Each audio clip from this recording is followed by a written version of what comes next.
Oke. Assalamualaikum warahmatullahi wabarakatuh. Waalaikumsalam warahmatullahi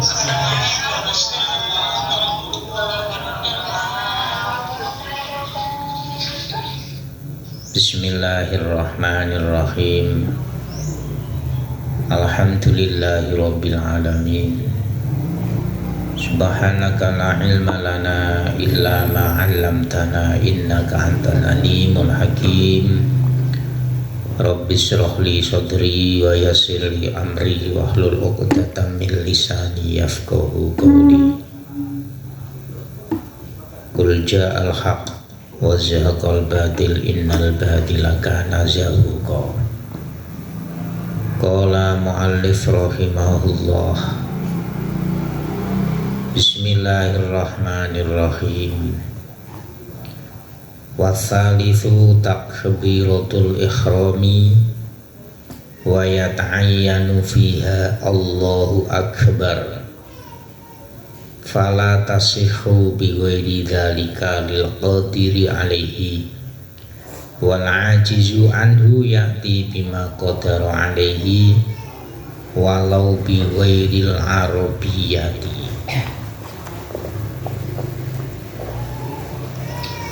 Rukun sholat yang nomor 3 yaitu takbiratul ihram. Dan takbiratul ihram ini kalimahnya atau lafadznya itu tertentu, tidak boleh yang lain. Apa itu? Yaitu kalimat Allahu Akbar. Tidak boleh dibalik akbarullah sekalipun artinya sama, atau Allahu kabirun artinya sama, Allah maha besar. Nggak boleh dibolak-balik akbarullah Allahu kabirun. Ketika takbiratul ihram kalimahnya, lafadznya hanya satu, yaitu Allahu akbar. Tidak bisa dibolak-balik, tidak bisa digantikan. Nah, oleh karena itu takbiratul ihram itu tidak sah, sekaligus sholatnya pun juga tidak sah kalau memakai kalimat selain Allahu Akbar. Ini bagi yang mampu, dalam arti bagi yang mampu, yang hafal dan bisa mengucapkan Allahu Akbar. Ini kalau mampu. Sholatnya tidak sah, takbiratul ihramnya tidak sah. Kalau takbiratul ihramnya tidak sah, berarti mempengaruhi sholatnya tidak sah. Nah, sekarang kalau ada orang yang tidak mampu melafadzkan kalimat Allahu Akbar, ya karena apa? Ya mungkin baru mu'alaf, mungkin belum belajar tentang sholat atau belajar tentang bacaan-bacaan sholat. Ini belum benar-benar tidak mampu, atau karena mu'alafnya atau dia itu Islamnya itu umurnya itu sudah terlalu tua, sehingga mengucapkan Allahu Akbar itu susah. Nah, kalau ada orang yang tidak mampu melafadzkan kalimat Allahu Akbar, dia mengucapkan kalimat yang dia mampu, sekalipun toh dengan bahasa selain bahasa Arab, selain Allahu Akbar, tapi artinya sama. Artinya apa? Allahu Akbar, Allah maha besar atau maha agung. Nah, kalau bahasa Arab tidak bisa, Allahu Akbar itu kan bahasa Arab. Ya maka dia melafadzkan dengan kalimah yang tidak bahasa Arab. Di sini sebagian ulama itu yang paling mudah itu bahasa versi. Ada yang mengatakan kalau Imam Nahrawi itu bahasanya tuh Suryani, alasannya itu karena lebih mudah, atau bahasanya nabi-nabi sebelum Nabi Muhammad. Tapi misalkan orang Indonesia mengertinya bahasa Indonesia, ya katakan saja ketika takbiratul ihram mengucapkan Allah Maha Besar, karena dia mengucapkan Allahu Akbar itu tidak bisa. Ya maka bisanya dengan memakai bahasa bighairil arabiyah.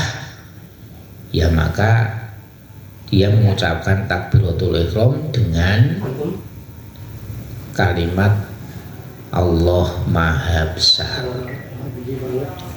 Lakin la ya'dilu li dzikrin akhara. Nah, ketika orang tidak bisa mengucapkan kalimat Allahu Akbar kok terus takbiratul ihram diganti dengan tasbih karena dia bisa tasbih, misalkan subhanallah, ini nggak boleh. Tetap dengan kalimat yang artinya itu Allah Maha Besar. Berarti kalau Jawa ya Gusti Allah Maha Agung. Kalau bahasa Indonesia ya Allah Maha Besar. Tidak boleh berpindah ke zikir-zikir yang lain. Mungkin bisanya sholawat misalkan. Jadi takbiratul ihram memakai sallallahu ala Muhammad, ini nggak boleh karena itu sholawatan, nggak boleh. Jadi misalkan takbiratul ihram Allahu Akbar nggak bisa, tapi sholawat bisa. Kok terus diganti dengan sholawat, ini nggak boleh, nggak sah. Jadi layak tilu lakin layak tilu zikrin akhara, tidak boleh berpindah ke zikir yang lain, sekalipun toh takbiratul ihram tidak bisa melafadzkan, tapi zikir yang lain dia bisa mengucapkan. Ini tetap tidak sah. Tapi wa wajabat ta'alumu in qadara walau bisafarin bal yajibu alaman ajazani nutki bi Allahu Akbar bil arabiyah walam yumkin hu'a ta'alumu fil waqti ayyatarad jama'anhu. Jadi kalau ada orang Islam ini tidak bisa mengucapkan kalimat takbir Allahu Akbar, maka dia wajib belajar. Bila mampu untuk belajar maka wajib untuk belajar. Bahkan wajib bagi orang yang tidak bisa mengucapkan Allahu Akbar dengan bahasa Arab dan dia tidak mungkin untuk belajar, ini terjemahan atau kepanjangan dari kalimat tadi, dan dia tidak mungkin untuk belajar, maka dia wajib menterjemahkan ayyatarad jama'anhu bi ayyi lughatin sya'a. Dengan bahasa apa, dengan terjemah bahasa apa Allahu Akbar itu diucapkan. Yang penting penggantinya kalimat Allahu Akbar ini wajib diterjemahkan kalau tidak bisa mengucapkan. Jadi kalau bahasa Indonesia ya Allah Maha Agung. Kalau bahasa Jawa Gusti Allah Maha Agung. Tapi kalau bahasa Inggris ya juga bisa, wa bi ayyi lughatin sya'a, dengan bahasa apa saja dia mampu. Kalau bahasa Inggris ya kelihatannya Allahu is great atau gimana lah. Pokoknya bahasa Indonesia boleh, bahasa Jawa boleh, bahasa Inggris boleh.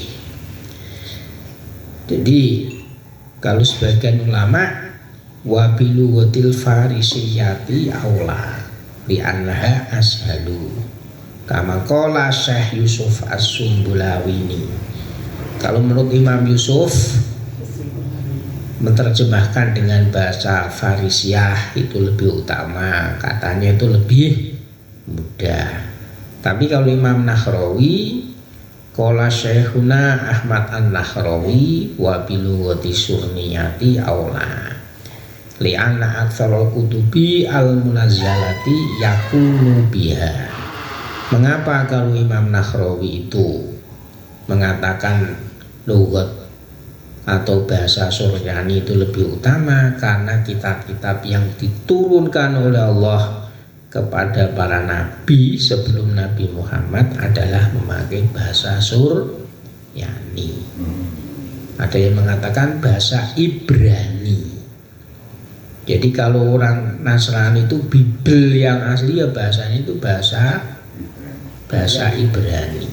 Jadi banyak sekali ya, mungkin Taurat, Injil, Zabur dan kutub-kutub yang diturunkan kepada para nabi itu kebanyakan memakai bahasa Suryani atau Ibrani. Jadi sekali lagi, kalau tidak bisa mengucapkan kalimat takbir Allahu Akbar, ya maka dengan diterjemahkan dengan bahasa apa saja yang dia tidak mampu. Tidak boleh takbiratul ihram itu diganti dengan zikir yang lain selain Allahu Akbar. Sudah saya contohkan tadi, misalkan mengerti membaca tasbih subhanallah tidak boleh. Atau bisa karena sering mendengarkan bacaan sholawat, dibaca sholawat takbiratul ihram diganti sallallahu ala Muhammad, ya ini nggak boleh. Karena takbiratul ihram itu mengagungkan Allah, dan itu kunci daripada kita masuk melakukan ibadah sholat. Wa sunnatu akibat takbiratul ihram ayyaqra'a du'a al-iftitah summa yata'awwadhu minasyaitonir rajim. Setelah membaca takbiratul ihram itu disunahkan membaca doa iftitah. Nah, doa iftitah itu yang umum yang kita baca adalah Allahu Akbar kabira walhamdulillahi katsira wa subhanallahi bukratan wa asila dan seterusnya. Nah, bukan hanya cuma itu. Sebagian ulama doa iftitah itu juga ka'ayyakula subhanaka Allahumma wa bihamdika wa tabaraka ismuka wa ta'ala jadduka wa la ilaha ghairuka. Ini banyak sekali. Yang penting dikir-dikir mengagungkan Allah Subhanahu wa ta'ala. Jadi subhanakallahumma, maha suci engkau Allah, ya Allah ya Tuhan kami, dan seterusnya. Tapi yang lumrah yaitu Allahu Akbar kabira walhamdulillahi katsira wa subhanallahi bukratan wa asila dan seterusnya. Kemudian disunahkan membaca ta'awudz, mohon perlindungan dari setan. Ya ta'awwadhu minasyaitonir rajim. Yang lumrah adalah kita membaca sebelum Fatihah, yaitu a'udzubillahi minasyaitonir rajim. Jadi kalau Al-Quran bukan hanya itu, tapi a'udzubillahi awista'idu billahi minasyaitonir rajim. Tapi yang lumrah, yang mudah, yang sudah terbiasa yaitu a'udzubillahi minasyaitonir rajim. Itu tadi rukun sholat yang nomor 3 yaitu takbiratul ihram. Warrabi'u qiraatul Fatihati wa hiya sab'atu ayamin bil bismillahi fi qiyami kulli rak'atin au badalahu.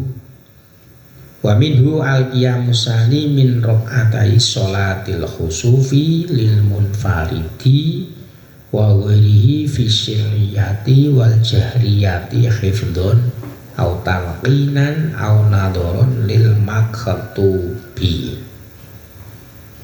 Walakinil masbuku yatahammaluha anhul imamu ingkana ahlan litahammuli. Rukun sholat yang nomor 4 yaitu membaca Fatihah. Nah, Fatihah ini jumlahnya 7 ayat dengan membaca Bismillahirrahmanirrahim. Ini kalau Syafi'iyah. Kalau Malikiyah atau yang lain seperti yang Anda atau yang kita lihat ketika sholat di Masjidil Haram atau di Masjid Nabawi, itu tidak memakai Bismillahirrahmanirrahim. Jadi kalau kan kita di Indonesia atau di Asia bagian selatan, itu umumnya adalah Bismillahirrahmanirrahim dibaca, karena itu mayoritas adalah mazhabnya Syafi'iyah. Setiap berdiri, setiap rakaat, kalau sholat zuhur 4 rakaat berarti membaca Fatihah yang 4 kali. Kalau subuh 2 rakaat ya 2 kali. Kalau maghrib 3 rakaat ya 3 kali. Nah, kalau tidak bisa membaca Fatihah, tidak hafal atau memang tidak baca, ya maka wajib menggantinya. Wajib menggantinya bagaimana? Karena Fatihah itu, ya, Fatihah itu 7 ayat, ya maka gantinya 7 ayat. Misalkan hafalnya itu Qul huwallahu ahad, ya, Qul huwallahu ahad, ya diganti itu baca itu Qul huwallahu ahad. Itu ayatnya itu hanya Qul huwallahu ahad Allahu shomad lam yalid walam yulad walam yakul lahu kufuwan ahad 4. Ya berarti kita membaca 2 kali, ya, minimal 7 ayat. Jadi kalau tidak bisa membaca Fatihah, maka tidak apa-apa membaca selain Fatihah. Mungkin hafalnya itu Qul a'udzu birabbil falaq, Qul a'udzu birabbin nas, Qul huwallahu ahad, ya gantinya itu. Yang penting 7 ayat. Kalau tidak ada 7 ayat bagaimana? Ya ditambahi, berarti 2 kali misalkan. Karena mungkin kita dengarnya itu setiap hari sehingga sampai hafal Qul huwallahu ahad, yaitu baca itu sebagai ganti daripada Fatihah. Begitu juga ketika kita sholat gerhana matahari atau gerhana rembulan, itu berarti kita membaca Fatihah 4 kali walaupun itu 2 rakaat. Karena apa? Karena rukunya 2 kali, berdirinya 2 kali tiap-tiap rakaat.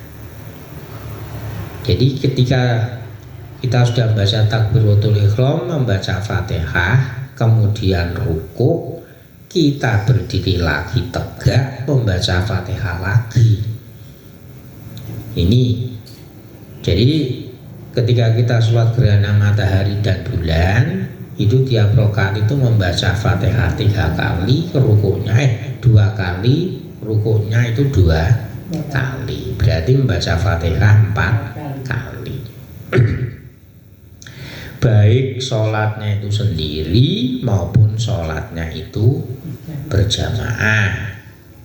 Baik sholatnya itu yang didengarkan dalam arti sholatnya itu keras maupun sholatnya itu yang lambat. Ya kalau lambat berarti asar sama zuhur itu kan tidak terdengar. Kalau didengarkan misalkan imam ya hukumnya makruh. Hanya ketika sholat Jumat saja yang disunahkan jahar atau keras.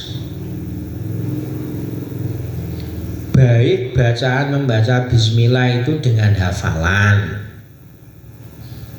atau dengan dipandu. Talqin itu kan dipandu. Jadi misalkan sukron ini sholat, gitu. Sholat imamnya membaca Fatihah keras, neroki kalau bahasa Indonesia itu menirukan. Atau ditalqin sengaja ada yang mendampingi sholatnya.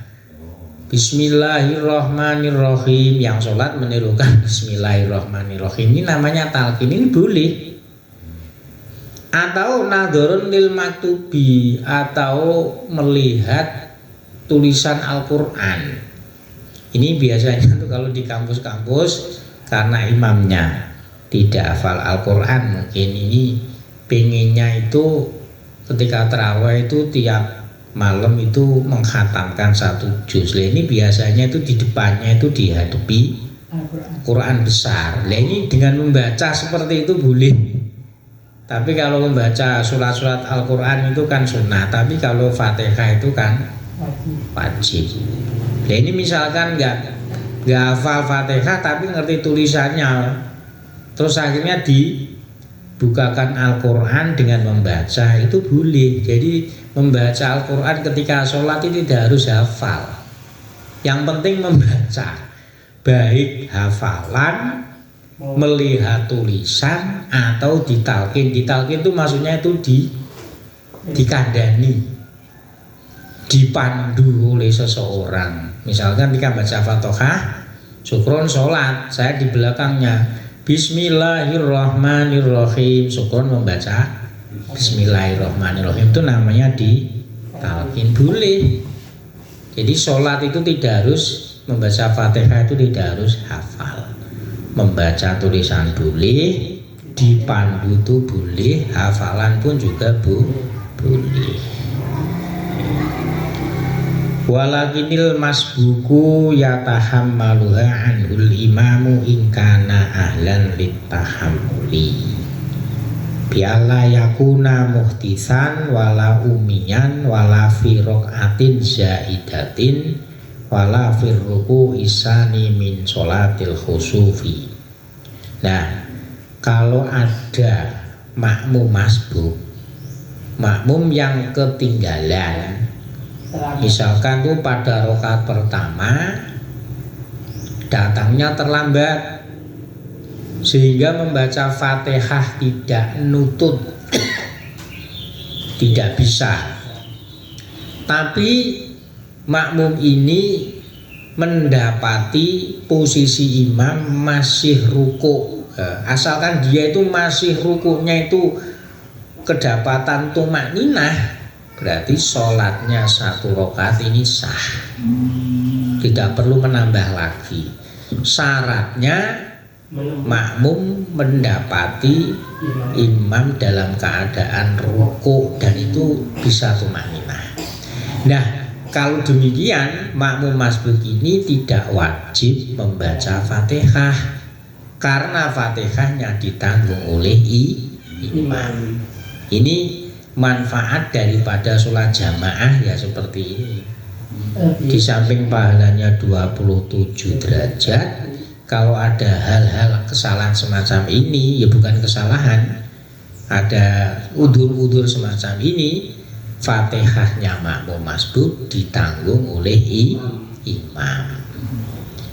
Tapi syaratnya itu tadi, makmum masbuk minimal mendapatkan tumakninahnya imam dalam keadaan tumakninah. Jadi misalkan kita itu mau ruku, ternyata imamnya sudah i'tidal, itu namanya tidak mendapati imam dalam posisi ruku yang tumakninah. Nah, maka 1 rakaatnya ini tidak dapat. Berarti nanti dia itu menambahkan 1 lagi rakaat. Tapi dengan syarat imam. Apa itu namanya? Imam bisa menanggung Fatihahnya makmum masbuk asal imam itu benar-benar ahli dalam menanggung Fatihahnya makmum. Gambarannya apa? Gambarannya imam itu dalam keadaan tidak hadas atau imam itu bukan orang yang bodoh. Dalam arti begini, nanti ketika kita itu terlambat, kita menjadi makmum masbuk, tiba-tiba imamnya itu sholatnya batal, ya berarti batal semuanya. Nanti sholatnya harus diulangi dari depan. Atau imamnya ini umi itu apa tak? Tidak bisa baca, tidak bisa tulis. Ternyata kita ikuti lah, maka nanti makmum harus kembali dari awal. Wal masbuku wa man lam yudriku ma'al imami zamanan yasa'u qira'atal fatihati bin nisbatil lil wasatil mu'tadili la qira'ati nafsihi alal mu'tamad.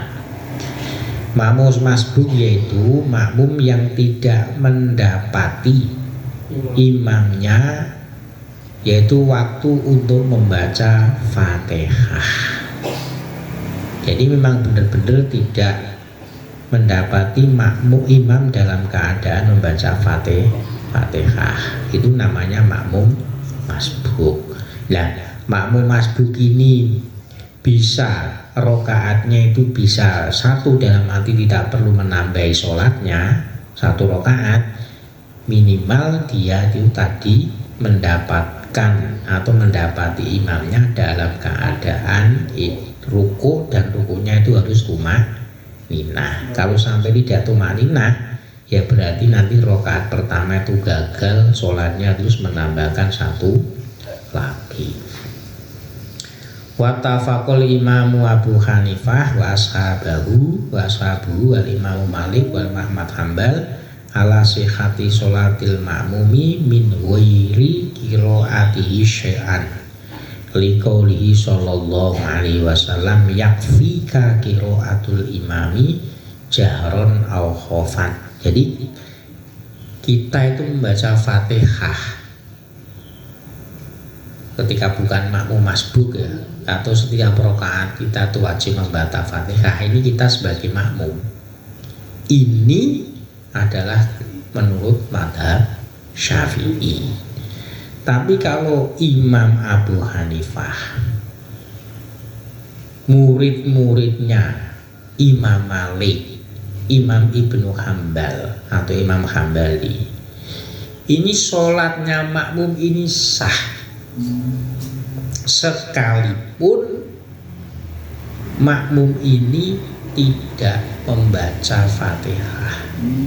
Karena apa? Karena makmum ini bacaannya itu ditanggung oleh imam. Karena ada dahulunya kanjeng Nabi begini. Liqauli sallallahu alaihi wasallam yakfika qiraatul imami jah. Apa namanya? Qiraatul imami jahrot am khofat. Jadi bacaannya imam itu sudah mencukupi bagi si makmum, baik bacaannya itu keras maupun bacaannya itu samar, lirih maksudnya. Makanya kalau ada, ya sebenarnya itu nggak boleh ya. Imami Syafi'iyah ada makmum teko meneng wae. Beda madzhab itu sebenarnya nggak boleh. Jadi kalau apa itu namanya makmumnya Syafi'iyah ya imamnya Syafi'iyah, makmumnya ya harusnya itu Syafi'iyah. Jadi memang ada di saya itu kalau bidayatul mustahid itu kan gitu memang. Jadi misalkan kita tuh sholat misalkan sholat maghrib, imamnya tuh bacanya keras, kita kan mendengarkan bacaan Fatihah ini. Nah ini kita diem saja itu sholatnya tuh sudah cukup, sudah sah. Ini selain Imam Syafi'i. Jadi misalnya Allahu Akbar, kita mendengarkan bahasanya imam, itu sholatnya itu sudah sah. Ya karena ada daunnya Kanjeng Nabi itu tadi, yakfi qiraatul imam. Jadi cukup bacanya imam itu sudah cukup mewakili kita. Ini keuntungan orang sholat berjamaah. Tapi syaratnya itu tadi, jangan sampai bicara, jangan sampai mengucapkan kalimat lain selain doa-doa dalam sholat. Nanti kalau sholat menang tapi membaca bacaan selain daripada bacaan sholat, yaitu nanti hukumnya sholatnya batal. Jadi selain Syafi'i itu seperti itu. Mazhab 3 itu sholat ketika kita itu berjamaah, kita menjadi makmum, diam saja itu sudah sah. Tapi tentu kalau takbiratul ihram ya kita mengucapkan takbiratul ihram. Tapi kalau Fatihah kita diam saja itu sudah sah. Ini selain Syafi'i loh ya.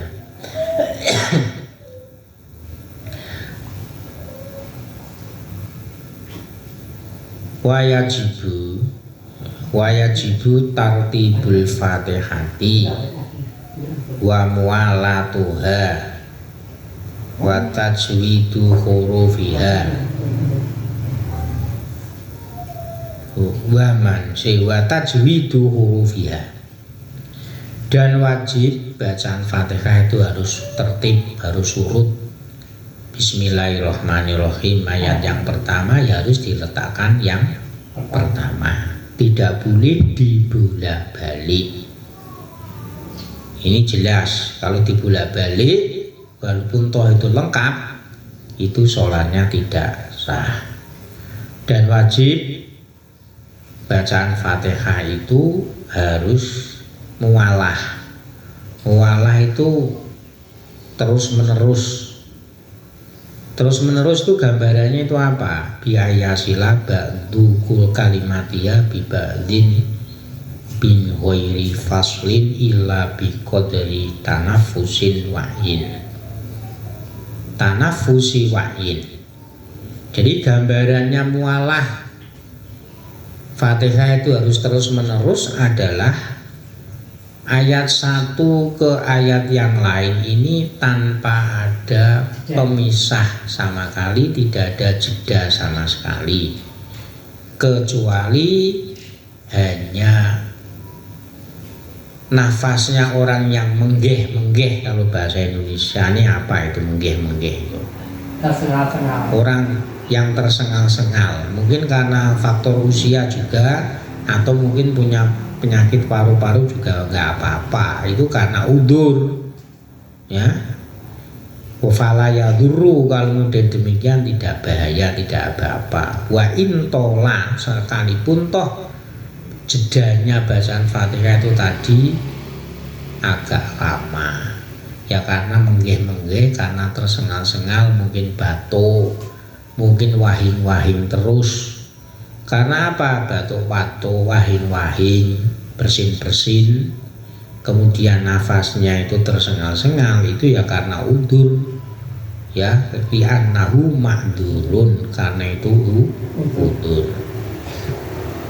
Dan fa'in takhallala dzikrun ajnabiyun ghairu muta'alliqin bisolati walau qalilan kahamti atishin koto al mualah fayu'idul qiraata.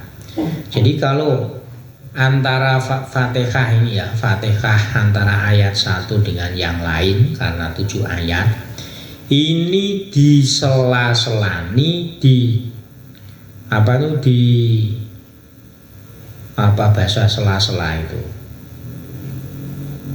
disisipi dzikir selain dzikir sholat ya, ada hubungannya dengan sholat ya. Seperti misalkan sebelah kita itu ada orang sholat wahing, kemudian kita mengucapkan yarhamukallah, atau kita wahing sholat kemudian membaca alhamdulillah. Ini namanya dzikir karena bersin-bersin. Ada orang wahing yang mengatakan alhamdulillah, ini namanya doa atau bacaan karena wahing-wahing. Lah seperti ini membatalkan bacaan Fatihah, tidak membatalkan sholat, tapi membatalkan bacaan Fatihah. Harus diulangi dari awal. Jadi kotoal mualah fayuidul kiroah, maka bacaannya itu harus diulangi. Wala tabtulu sholatuhu, dan sholatnya tidak batal, cuman yang kita ulangi adalah bacaannya. Nah, na'am in waqa'a dzalika nisyana lam yaqtoha bal yabni ala ma qara'ahu. Nah, tapi kalau membaca zikir selain sholat, yang ketika kita membaca Fatihah sudah sampai Maliki Yaumiddin, kita wahing, kita bersin, kemudian membaca Alhamdulillah, ini kok lupa ini, ya maka sholatnya tidak batal, dan tidak memutus mualah atau terus menerusnya rangkaian bacaan Fatihah, dan dia meneruskan tidak mengulangi bacaan Fatihah tersebut yang ketika itu bersin-bersin membaca Alhamdulillah. Jadi hanya bacaannya saja itu yang putus kalau memang itu disengaja zikir. Misalkan begini, ketika ada bledek ya, atau ada ini subhanallah misalkan, ini zikir subhanallah ini karena bledek, bukan zikir yang ada hubungannya dengan sholat.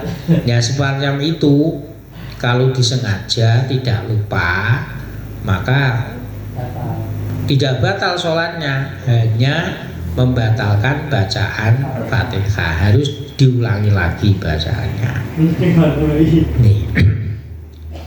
Wa tajwidu hurufiha, dan wajib membaca Fatihah itu tajwidnya, huruf-hurufnya. Jadi misalkan kita membaca ghairil maghdubi alaihim waladdallin, ini misalkan dot diganti dha. Nah, jadi faman lahana fil Fatihah lahnan yughayyirul makna ka'alladina bijazi wa amkanahu ta'alumu batolat sholatuhu. Jadi kita mengatakan misalkan alladzi ghairil maghdubi alaihim, jadi ghair diwaca ghairil maghdulah. Maghdu ini kan pakai kaf, ini jelas merubah makna. Atau begini, alladzi bi siratal ladzina an'amta 'alaihim, alladzina dzal diganti za. Siratal ladzina ini merubah makna. Kalau merubah makna, dia mengerti, ya, dia mampu belajar, maka sholatnya batal. Jadi dia merubah huruf satu saja sehingga itu merubah makna, dan dia itu mampu untuk belajar sebelum sholat. Berbeda kalau sebelum sholat tidak mampu untuk belajar, dia mampu untuk belajar dandani hurufnya tadi, maka batolat sholatuhu, sholatnya itu batal.